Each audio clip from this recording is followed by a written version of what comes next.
성탄절이면 연주가 되어지는 유명한 명곡이 있습니다. 핸델의 메시아입니다.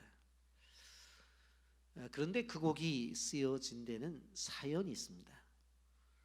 1737년 핸델이 위기를 겪게 되어집니다.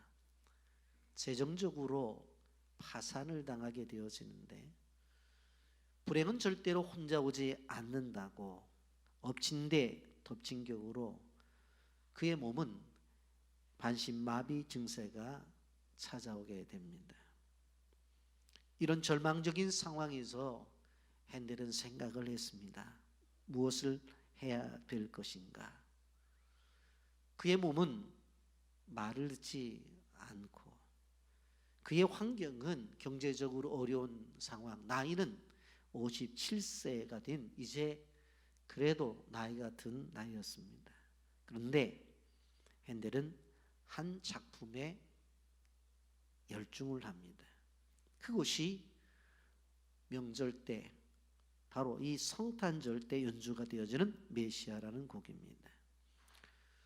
그때까지 그도 수많은 곡을 작곡을 했습니다만은 오라토리오와는 달리 성경을 중심으로 해서 예수님의 탄생과 십자가의 고난, 부활, 승천, 심판과 하나님 나라의 임재에 대해서 주제를 갖고 위대한 곡을 작곡했습니다. 핸델에게 찾아온 고난은 예수님을 바라보게 되었습니다. 그리고 그 예수님을 곡을 써서 증거하게 된 것입니다. 핸델의 메시아 중에서 12번 곡인 한 아기 우리에게 나셨다 하는 부분을 국립합창단 연주로 우리 감상하겠습니다.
현대는 자기가 가진 재능을 가지고 예수님을 집중하면서 곡을 썼는데, 우리가 12번 곡을 들었습니다마는 전곡은 바로 2시간 30분 정도가 연주되어지는 큰 곡을 썼습니다. 그런데 이 곡을 쓴 기간이 24일 만에 썼다고 하는 것입니다.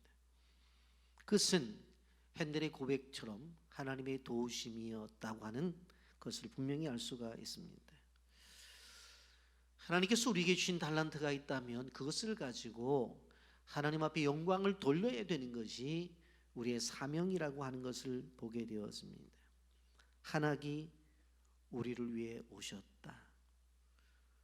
우리를 위해서 오신 한 아기는 바로 우리 주 예수 그리스도이십니다.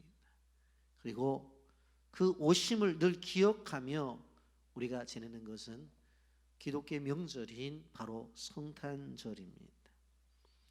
그런데 오늘 우리가 연주를 들었습니다마는 이 가사의 내용이 바로 이사야 9장에 있는 내용을 가지고 바로 곡을 써서 우리에게 은혜를 주고 있는 것입니다. 한 아기가 오셨습니다. 예수님입니다. 그런데 그 예수님은 이 땅에 오신 분명한 목적이 있으셨습니다. 하나님의 뜻이 있으셨다고 하는 것입니다. 하나님의 계획을 이루시기 위해서 오셨다고 하는 것입니다. 그런데 그 예수님의 이름이 나오는 본문이 오늘 본문인 것입니다. 그런데 그 이름 속에 비밀이 담겨져 있다고 하는 것입니다. 오늘 성경을 보게 되어지면 스불론과 납달리 땅은 어둠의 땅이었습니다. 하나님의 초소는 멀리 있고 이방인들의 침략도 많았고 이방의 문화와 동화가 되기 쉬운 그러한 지역이 있었습니다. 더욱더 불행한 것은 당시에 하나님의 말씀을 가르치는 예언자들이 끊어졌다고 하는 것입니다. 그런데 이러한 때에 예수님이 나타나셔서 스불론과 납달리 땅 이방인의 갈릴리까지 큰 빛의 복음을 전함으로 말미암아 흑암이 물러가기 시작했다고 하는 것입니다. 사도 요한은 하나님을 빛이라고 했습니다. 그리고 세례 요한에 대해서 뭐라고 말을 했어요? 요한복음 1장 8절에 그는 이 빛이 아니요 이 빛에 대하여 증언하러 온 자라고 그랬어요. 세례 요한은 빛이 아니라 빛을 증언하러 온 자다. 그리고 나서 예수님에 대해서 요한복음 1장 9절에 이렇게 말씀합니다. 참빛 곧 세상에 와서 각 사람에게 비추는 빛이 있었나니라고 말씀해요. 여러분, 사도 바울은 이런 예수님의 오심에 대해서 바로 예수님의 오심이라고 하는 것은 어둠에서 빛으로 인도하는 것이고 사단의 권세에서 하나님의 품으로 돌아오게 하는 것이라고 말씀을 했어요. 에베소서 5장 8절 9절에 보면 너희가 전에는 어둠이더니 이제는 주 안에서 빛이라 빛의 자녀들처럼 행하라 빛의 열매는 모든 착함과 의로움과 진실함에 있느니라고 말씀을 하고 있습니다.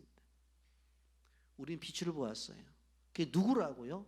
이 땅에 오신 예수님. 그 예수님을 만났기 때문에 우리는 빛을 보았고 우리에게 내재되어져 있는 어둠은 물러가게 된다고 하는 것이에요. 예수님을 믿는다고 하는 것은 다른 것이 아니라 내 삶에 있는 어둠이 사라졌다고 이야기하는 거예요. 우리 이사야서 9장 1절 2절 보세요. 전에 고통받는 자들에게는 흑음이 없으리로다. 옛적에는 여호와께서 스불론 땅과 납달리 땅이 멸시를 당하게 하셨더니 후에는 갈릴리 길과 요단 저쪽 이방 갈릴리를 영화롭게 하셨느니라. 흑암에 행하던 백성이 큰 빛을 보고 사망의 그늘진 땅에 거주하는 자에게 빛이 비치도다. 성경은 분명히 이야기해요. 스불론 땅과 납달리 땅 멸시를 당하지만 이제 멸시를 당하지 아니할 거라는 거예요. 해변길과 요단 적번 이방의 갈릴리까지 이방 땅까지도 예수 그리스도로 말미암아 그들이 빛을 받아 어둠에 떠난 삶을 살겠다고 이야기하는 것입니다.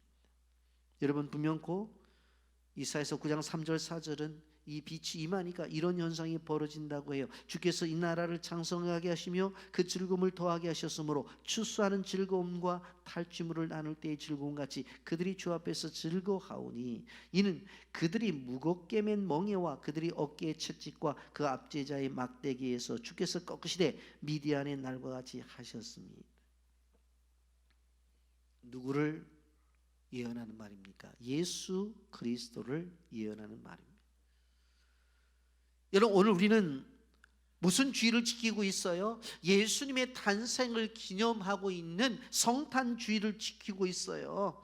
여러분, 그런데 이 예수님의 오심이 바로 나와 깊은 관계가 있다고 성경은 지속적으로 말씀을 해요.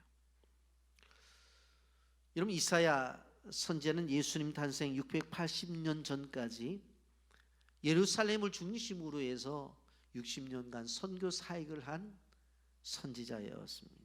그런데 이사야서에 나타난 예수님에 대한 예언을 보게 되어지면 마치 예수님의 탄생을 눈에 본 것처럼 예언을 하는 거예요. 그래서 구약 성경 가운데서 예수님에 대한 예언을 이야기하게 되어질 때에 이사야 선지서가 매우 중요하다는 것을 우리는 기억해야 되는 것입니다. 오늘 본문 말씀에는 예수님의 이름이 5가지가 나옵니다. 여기 이름이라고 하는 이 단어, 히브리어로 쉔이라고 하는 단어를 사용하고 있는데 여기에서 말씀하고 있는 이름은 호칭이 아니라 본질이라고 하는 거예요. 단순한 게 아니라는 거예요. 그것은 예수 그리스도의 어떤 본질을 이야기하는 것이고 그 이름 하나하나에 능력이 있기 때문에 그 이름을 가진 예수를 영접하게 되어지면 그분이 가지고 계신 그 능력이 우리에게 임함으로 말미암아 우리의 삶 속에 본질적 변화가 일어나기 시작한다고 하는 것입니다. 여러분, 오늘은 이 5가지 이름을 좀 생각해 보면서 좀 은혜를 나누고자 해요. 6절에 보면 한 절에 다 나와요. 이는 한 아기가 우리에게 낳고 한 아들을 우리에게 주신 바 되었는데 그의 어깨에 정사를 메었고 그의 이름은 기묘자라 모사라 전능하신 하나님이라 영존하시는 아버지라 평강의 왕이라 할 것입니다. 첫째, 그 이름을 기묘자라고 말씀합니다. 여러분, 이사야 7장 14절에 처녀가 잉태하여 아들을 낳을 것이라고 하는 말씀과 더불어 메시아가 어떤 분인가를 소개하고 있는 말씀이 바로 이사야 9장 6절 이 절이라는 것을 우리는 기억해야 돼요. 근데 여기 보게 되어지면 기묘자라는 말은 특별히 학교에서도 잘 사용되어지지 않고 우리 사회 속에서도 잘 알려지지 않은 단어인 것을 볼 수가 있습니다. 기묘자, 히브리어로 페레라는 단어를 쓰고 있는데 한글로도 좀 어려운 단어예요. 그런데 그 뜻은 뭐냐면 놀랍다라고 하는 뜻을 가지고 있습니다. 빛 대신 예수님이 어둠 속에 임하게 되어지면 놀라운 일이 벌어진다고 하는 것입니다. 여러분, 예수님의 생애를 보십시오. 예수님이 태어나실 때부터 승천할 때까지 그분의 삶 자체가 놀라움이었던 것을 볼 수가 있습니다. 예수님이 태어날 때 어떻게 태어났어요? 처녀의 몸에서 태어났어요. 성령으로 잉태가 되었어요. 놀란 거 아닙니까? 그분이 태어날 때 전쟁 중이라면 몰라도 전쟁 중이 아님에도 불구하고 짐승들이 사는 말 구육관에서 태어나셨어요. 그것도 놀라운 것 아니냐. 실질적으로 그분은 이제 공생의 사역에 들어서 말씀을 가르쳤는데 말씀을 듣는 사람도 놀랐다고 그랬어요. 마태복음 7장 28절과 29절 보세요. 예수께서 이 말씀을 마치심에 무리들이 그의 가르치심에 놀라니 이는 그 가르치는 것이 권 있는 자와 같고 그의 서기관들과 같지 아니함이라. 기묘자로서 최고의 정점은 무엇입니까? 당시에 예수님 주변에 있던 수많은 사람들을 치료하고 더 나가서 사망의 권세를 깨뜨리고 일어나셔서 부활하시고 승천하셨다고 하는 것입니다. 놀라운 분입니다. 이런 교회사가 증명해주고 있습니다. 소위 스칸디아 반도라고 하는 덴마크나 노르웨이나 스웨덴 3국은 원래 해적들, 소위 바이킹 족속이었습니다. 그런데 그들에게 복음이 전해지니 지금 바이킹의 후손들이 어떻게 되었습니까? 전 세계에서 가장 평화롭고 안전하며 복지가 잘된 나라로 지금 살아가고 있습니다. 성경도 분명히 증명해주고 있습니다. 사도 바울이 다메섹 도상에서 극적으로 예수님을 만납니다. 그전에는 예수 믿는 사람들을 고발하고 학대하고 잡아가두는 그런 사람이었습니다만 예수님을 만나게 되어지니까 예수님을 전하는 그런 사람으로 바뀌어졌다고 하는 것입니다. 여러분 꼭 기억하셔요. 예수님은 우리의 생각을 뛰어넘는 일을 하십니다. 예수님은 우리의 예측을 뛰어넘는 일을 하셔요. 예수님은 우리의 이해를 뛰어넘는 일을 하세요. 예수님이 일하시면 놀라운 일이 계속 이어진다고 하는 것을 기억하시기를 바랍니다. 여러분 예수님으로 말미암아 여러분의 삶 속에서 놀라운 일들이 지속적으로 이루어지기를 예수님의 이름으로 축복합니다. 개인적으로나 가정적으로, 교회적으로. 예수를 믿게 되어지면 그 예수 믿음으로 말미암아 신앙의 명문 가정을 이루고 또 하나님께서 주시는 놀라운 역사로 가득 차게 되어지는데 이 성탄 주일에 그 놀라운 축복이 여러분에게 임하기를 예수님의 이름으로 축복합니다. 두 번째, 그의 이름을 모사라고 그렇게 말을 합니다. 6절 말씀에 보니 이는 한 아기가 우리에게 낳고 한 아들을 우리에게 주신 바 되었는데 그의 어깨에는 정사를 메었고 그 이름은 모사라 그랬어요. 모사 히브리어로 야츠라는 단어입니다. 일상생활에서는 이 모사라는 말이 좀 부정적으로 들려질 수 있어요. 왜? 모사꾼 그러잖아요. 그런데 오늘 성경에 말하는 이 모사라는 원문은 의미가 충고하다, 조언하다, 권면하다. 영어 단어로는 카운셀러라는 상담자라고 이렇게 번역이 되어집니다. 여러분 우리가 살아가는 세상 속에 정말 진정한 상담자가 필요한 시대를 우리는 살아가고 있습니다. 그런데 우리는 이 진실한 상담자인 예수님을 만나야 된다고 하는 것입니다. 여러분 우리 인생이 짧다고 말을 하는데 그 짧은 인생 속에 왜 그렇게 수많은 문제들을 만나는지 모릅니다. 그때마다 우리의 소리를 들어주시고 또 해결책을 가르쳐 주시면서 우리 편이 되어서 우리를 인도하실 한 분이 계셔요. 그분이 누굽니까? 예수님이에요. 예수님은 모든 문제의 답을 가지고 계신 분이십니다. 우리의 고통을 가장 잘 이해하십니다. 우리의 아픔을 공감하시는 분이십니다. 우리의 상처를 아물게 하시는 분이에요. 그래서 그분 예수님에게 우리 인생을 맡겨야 돼요. 여러분 이제 현대 심리학은 끊임없이 발달하고 있지만 사람들의 고민은 더욱더 깊어지고 있는 것을 보게 되어집니다. 왜냐하면 장된 상담자가 없기 때문에 그렇습니다. 여러분 한 아기가 왔는데 그 이름을 모세라고 했어요. 그분이 온 것은 그의 백성들이 가지고 있는 모든 문제를 해결하기 위해서 오셨다고 하는 것입니다. 요한복음 14장 26절에 이렇게 말씀합니다. 보혜사 곧 아버지께서 내 이름으로 보내실 성령 그가 너에게 모든 것을 가르치시고 내가 너에게 말한 모든 것을 생각나게 하시리라. 보혜사 성령님이 우리를 친히 가르쳐 주신다고 그랬어요. 알려주시고 도와주신다고 그랬어요. 여러분, 요한복음 4장에 보면 바로 사마리아 여인을 예수님께서 우물가에서 만납니다. 여러 번 이혼의 상처가 있는 여인이었습니다. 그런데 그 여인에게 물을 좀 달라고 요구하면서 다가가지요. 남편이 5명이나 있었던 것에 대해서 질책을 하지 않으셔서요.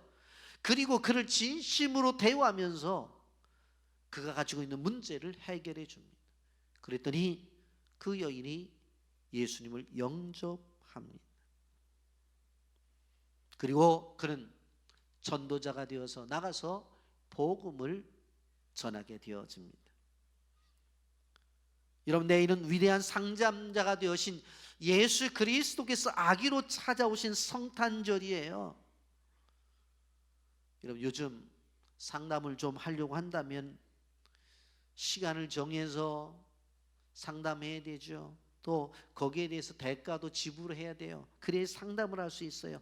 그런데 예수님은 그럴 필요가 없어요. 기도라는 통로를 통해서 만나면 돼요. 낮이든 밤이든 어떤 시간이든지 간에 그분과 상담할 수 있는 놀라운 특권이 우리에게 주어졌습니다.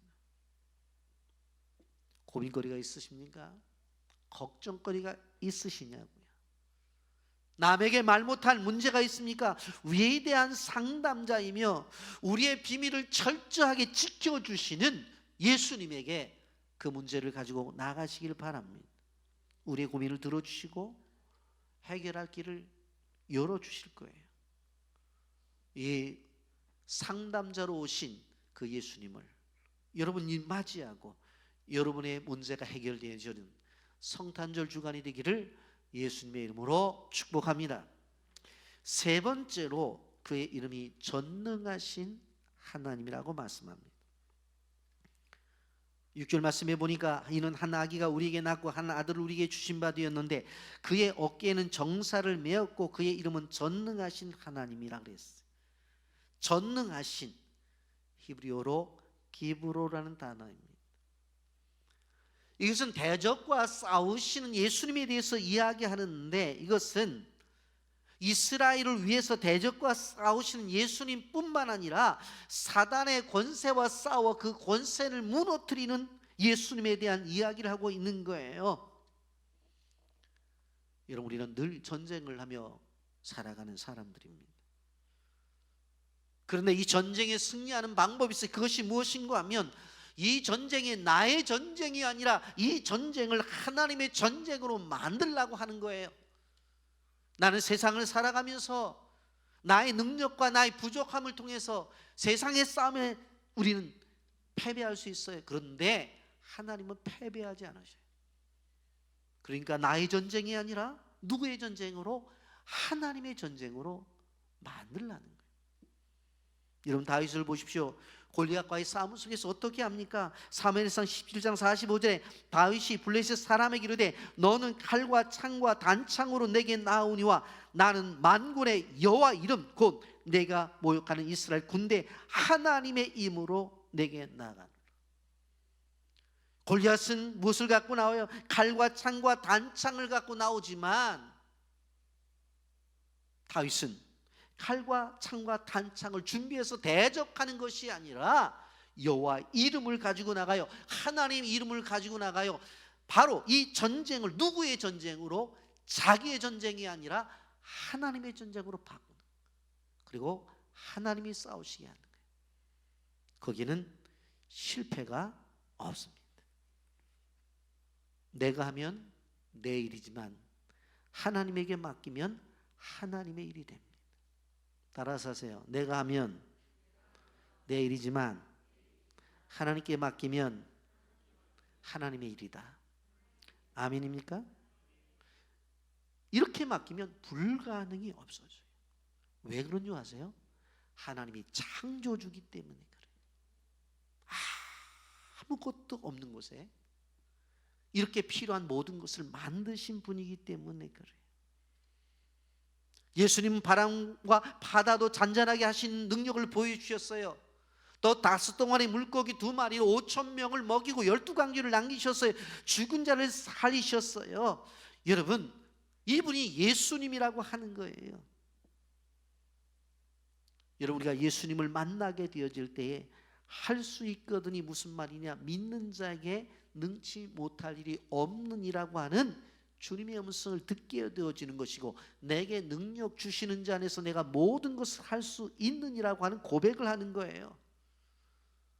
이것은 예수님을 만난 사람들의 신앙 고백인 것이지, 예수님을 만나지 못한 사람들은 이런 고백을 할 수가 없다고 하는 것입니다. 예수님의 이름으로 도전하시길 바랍니다. 예수님의 이름으로, 예수님의 전능하신 능력으로 믿고 나가시기를 바랍니다. 그러면 여러분 앞에 주어진 그 어떠한 것들도 승리가 주어진다는 사실을 기억하면서 이 성탄 주간에 승리를 선물로 받으시기를 예수님의 이름으로 축복합니다. 네 번째로, 그의 이름은 영존하시는 아버지라고 그랬어요. 6절 말씀 보십시오. 이는 한 아기가 우리에게 낳고 한 아들을 우리에게 주신 바 되었는데 그의 어깨에는 정사를 메었고 그 이름은 영존하시는 아버지라. 영존하시는 아버지, 히브리어로 아비드라는 단어를 쓰고 있어요. 아저씨가 아니래요. 아버지래요. 당시 근동 지역에서는 이 아버지가 단순한 육신의 아버지를 뛰어넘어서 실질적으로 왕에게도 적용되는 단어를 썼습니다. 여러분, 메시아로 오신 예수님은 우리의 모든 것을 책임져 주시는 분이십니다. 여러분, 어렸을 때 생각을 해보세요. 여러분의 모든 문제를 누가 책임져 줘요? 아버지가 책임져 주잖아요. 어머니가 책임져 주잖아요. 우리 인생 속에서 모든 것을 책임져 주는 분이 누구라고요? 아버지 하나님이라고 하는 거예요. 여러분, 세상에 종교가 많이 있죠. 그런데 자기들이 믿는 신을 아버지라고 표현한 종교는 우리 기독교밖에 없어요. 여러분, 이슬람이 알라에 대한 이름을 99가지로 이렇게 정했지만 그들도 아버지라고 부르진 않아요. 오직 우리가 믿는 기독교만 하나님을 향해서 아버지라고 불러요. 예수님 빌립에게 이렇게 말씀하셨습니다. 요한복음 14장 9절에 예수께서 이르시되 빌립아, 내가 이렇게 오래 너희와 함께 있을 때 내가 나를 알지 못하느냐? 나를 본 자는 아버지를 보았거늘 어찌하여 아버지를 보이라 하느냐? 아버지는 영존하시는 보호자가 된다는 사실을 기억하시길 바랍니다. 영원히 살아계셔서 우리의 참 보호자가 되어주시는 거예요. 그리고 필요할 때 공급자가 되어주시는 거예요. 부모가 가지고 있는 가장 큰 역할은 무엇입니까? 자녀들의 필요를 채워주는 거예요. 그것이 부모의 도리예요. 마찬가지로 우리 하나님이 우리의 아버지가 되신다는 것은 우리 인생에 필요한 모든 것을 채워주신다는 거예요. 그래서 그 아버지를 끊임없이 불러야 돼요. 끊임없이.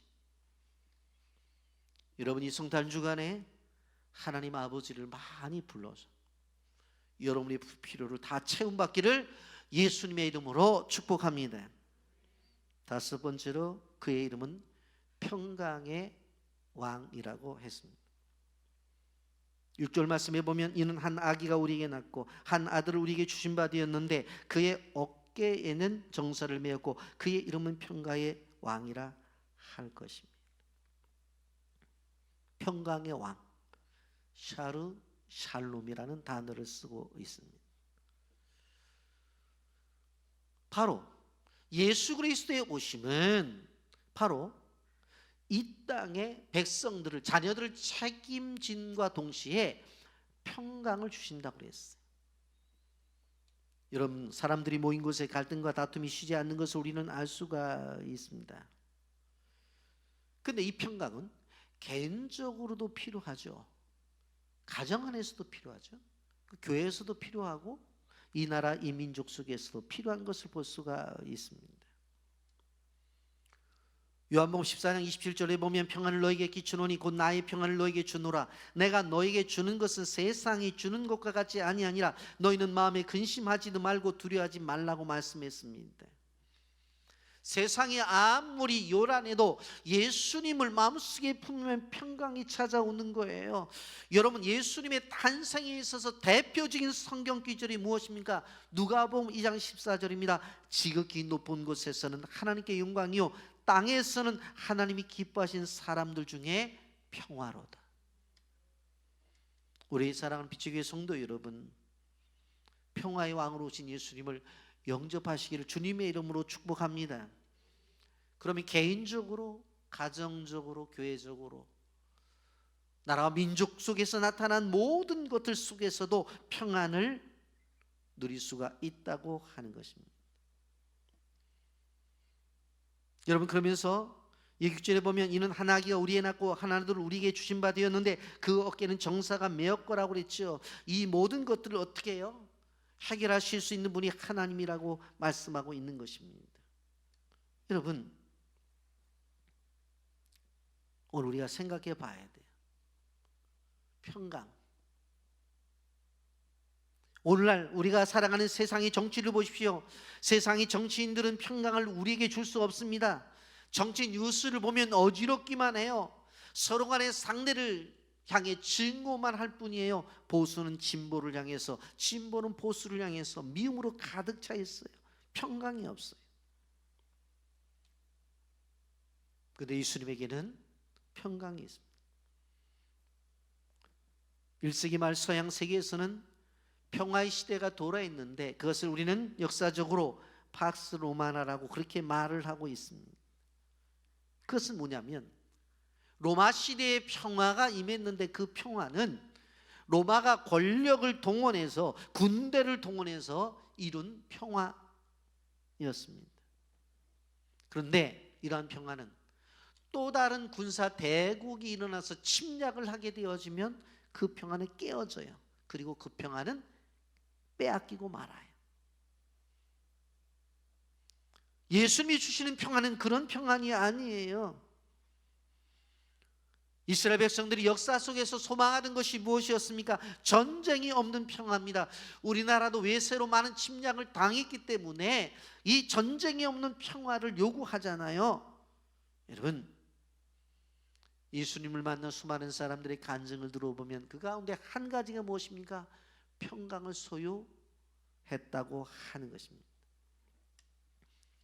이 성탄절 주간에 여러분, 주님이 주시는 평강을 소유하시기를 예수님의 이름으로 축복합니다. 지금 5가지를 이야기했어요. 그런데 이 5가지를 이룸에 있어서 오늘 중요한 단어가 7절 하반절에 나옵니다. 이 5가지를 우리 주님이 하시는데 어떻게 하신다고 그랬어요? 열심히 하신대요. 열심히.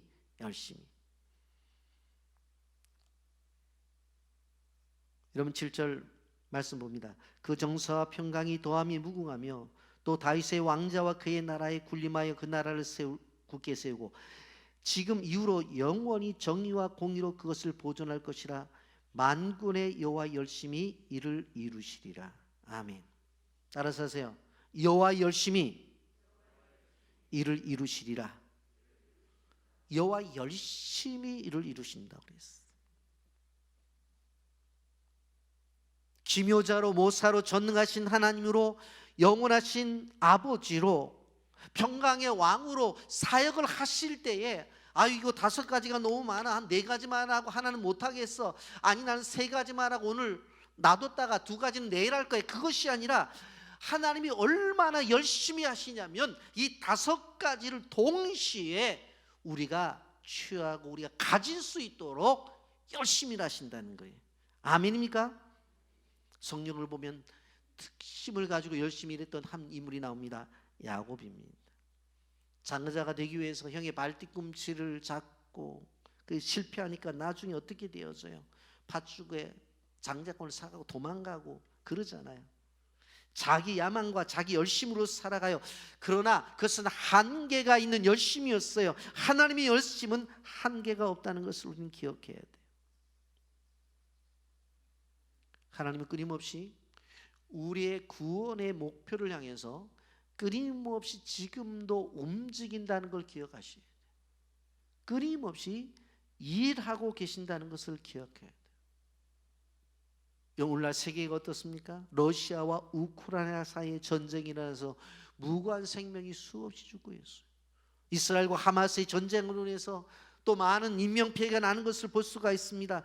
이런 것을 볼 때 우리는 왜 하나님이 가만히 계실까? 왜 침묵하고 계실까? 그런 생각을 하고 있어요. 그러나 우리가 믿어야 될 것은 이러한 상황임에도 불구하고 하나님은 살아계시다고 하는 것이에요. 하나님은 지금 인류의 구원을 위해서 끊임없이 열심히 일하고 계신다는 것을 믿으셔야 돼요.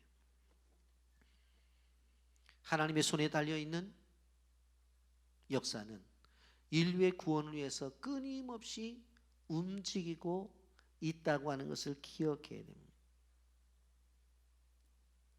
모든 무릎이 예수의 이름 앞에 무릎을 꿇고 예수 그리스도만 경배하고 그분을 섬기는 그 일을 하기 위해서 하나님은 지금도 움직이고 계셔야 돼요. 여러분, 이제 말씀을 정리하면서 여러분에게 부탁을 드립니다. 하나님의 열심을 우리의 심장에 품어야 될 줄 압니다. 뜨거운 하나님의 소원을 마음에 품고 세상을 바라봐야 됩니다.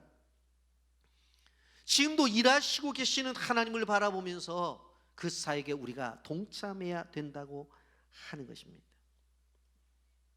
이사야 선지자가 예언했잖아요. 안 이루어지는 것 같았어요. 그런데 예수님의 오심으로 인해서 성취가 되었습니다. 열심을 갖고 일을 하셨던 하나님, 그 오랜 기간 동안 일하신 하나님의 결과물이 예수님의 오심이라고 하는 것입니다. 성탄을 맞이해서 하나님의 마음을 품어야 돼. 하나님의 눈이 가는데 우리 눈이 가고, 하나님의 마음이 가는데 우리의 마음이 간다면 하나님의 뜻을 이루는 거예요. 하나님이 원하시는 곳에 우리가 발걸음을 한다면 그것이 하나님의 뜻을 이루는 거예요. 여러분, 우리의 직업은 다 달라요. 하는 일도 다르고 나이도 달라요. 형편과 처지도 달라요. 그러나 그 다 다르지만 우리를 향한 하나님의 관심사는 하나였다고 하는 것입니다. 그것이 하나님의 비전이에요. 그 하나님의 비전을 우리의 비전으로 삼고 하나님이 원하시는 구원 역사를 위해서 우리도 동참해야 된다고 하는 것입니다. 그러기에 이 땅에서 열방을 바라보고 우리는 끊임없이 복음을 위해서, 구원을 위해서 선교지까지 달려가는 거예요. 여러분, 맛집을 찾아다니고 좋은 데를 관광한다고 해서 인생이 행복한 것이 아니에요. 그건 순간적인 행복이에요. 그러나 끊어지지 않는 영원한 행복이라고 하는 것은 하나님께서 가지고 계신 그 생각을 우리 마음속에 품고 그 일에 동참하는 거예요. 성탄주의를 맞아 우리는 생각해 보십시다.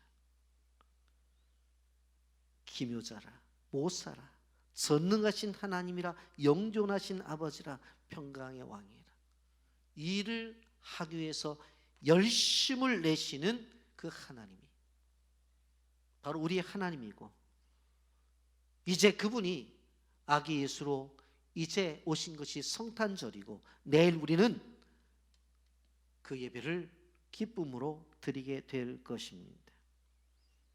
여러분, 아기 예수님에게 달려나갑시다. 그분을 만나면 놀라운 변화가 옵니다. 좋은 일이 생겨요. 우리의 문제 속에서 고통당할 때 그분은 상담자가 되어서 우리의 문제를 해결해 주시는 것입니다. 그분은 신성을 가지고 계시기 때문에 불가능이 없으셔요. 무엇보다도 영원히 살아계셔서 우리를 보호해 주시는 분이십니다. 이 모든 일이 어떻게 가능하냐고요? 하나님의 열심히 이를 성취할 것입니다. 여러분, 꼭 기억하십시오. 하나님이 나를 위해서도 열심히 일하고 계신다고 하는 것, 우리가 성탄절을 맞이해서 성탄의 은혜가 여러분과 여러분의 가정과 기업에 임하기를 주님의 이름으로 축복합니다. 5가지 예수님의 이름을 묵상하면서 이 모든 일을 이루실 그 하나님, 그 예수님을 열심히 묵상하면서 하나님의 축복을 누리는 우리 성탄절 주간이 되기를 예수님의 이름으로 축복합니다.